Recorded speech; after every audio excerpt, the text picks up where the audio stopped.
കുടുംബജീവിതമൊക്കെ ആകുമ്പോൾ ഭർത്താവിന്റെ പാത്രമൊക്കെ കഴുകി കൊടുക്കേണ്ടതും തുണി അലക്കി കൊടുക്കുന്നതൊക്കെ ഭാര്യമാരുടെ ഒരു ഉത്തരവാദിത്തമുള്ള മോളെ. അമ്മ എന്താ അമ്മ പറയുന്നത്? കിരൺ എന്തെങ്കിലും ആവശ്യമുണ്ടെങ്കിൽ കിരണങ്ങൾ ചെയ്താൽ പോരെ, ഞാൻ ഇതിനെ ചെയ്ത് കൊടുക്കാൻ നിൽക്കണേ? എന്തിനാ ഒരാളുടെ ഡിപ്പെൻഡന്റ് ആയിട്ടൊക്കെ ജീവിക്കാൻ നിൽക്കുന്നത്?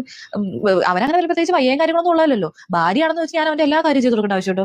എന്റെ തുണി എനിക്ക് അലക്കേണ്ടി വന്നപ്പോൾ ഞാൻ എടുത്ത് വാഷിംഗ് മെഷീൻ ഇട്ടു, അതേപോലെ അവന്റെ തുണി അവൻ അലക്കണമെന്നുണ്ടെങ്കിൽ അവൻ വാഷിംഗ് മെഷീൻ ഇടണം. അതിന് വേറെ ആളെ ഇതിനാണ് ആശ്രയിക്കേണ്ട ആവശ്യം എന്തിരിക്കുന്നത്? അമ്മയ്ക്ക് പുറത്തൊക്കെ ഇറങ്ങുമ്പോ സാരി മാറ്റി ചുരിദാർ ആയിക്കോടെ? അച്ഛൻ കേൾക്കണ്ട, അച്ഛന് ചുരിദാർ എന്ന് പറഞ്ഞ് ഇത്രയും ദേഷ്യമുള്ള സാധനം ഉണ്ടല്ലോ. എനിക്ക് ചുരിദാർ ഇടാൻ ഇഷ്ടമായിരുന്നു കേട്ടോ. ഞാനിടയ്ക്ക് അച്ഛനോട് ചോദിക്കും, അച്ഛൻ കണ്ണു പൊട്ടണ ചീത്ത പറയും. നമുക്കൊക്കെ ഒരു ജീവിതമുള്ളൂ, ആ ഒരു ജീവിതത്തിൽ നമുക്ക് ഇഷ്ടമുള്ള പോലെയൊക്കെ ജീവിക്കണ്ടേ, നമ്മുടെ താല്പര്യങ്ങൾക്ക് അനുസരിച്ചൊക്കെ ജീവിക്കണ്ടേ, അല്ലാണ്ട് മറ്റൊരാളുടെ ഇഷ്ടത്തിന് വേണ്ടിയാണോ നമ്മൾ ജീവിക്കണ്ടേ? അല്ല മോളെ, ശരിയാണ്, നമ്മളെന്ത് ഡ്രസ്സ് ഇടണം എന്നൊക്കെ നമ്മുടെ ഇഷ്ടമാണ്, അതൊക്കെ ശരിയാണ് മോളെ. പക്ഷെ നമ്മളൊരു കുടുംബജീവിതമൊക്കെ ആകുമ്പോൾ ഭർത്താക്കന്മാര് പറയണൊക്കെ കേൾക്കണമല്ലോ. അല്ല, അച്ഛൻ പണ്ട് മുതലേ പാന്റും ഷർട്ടൊക്കെ തന്നെയായിരുന്നോ?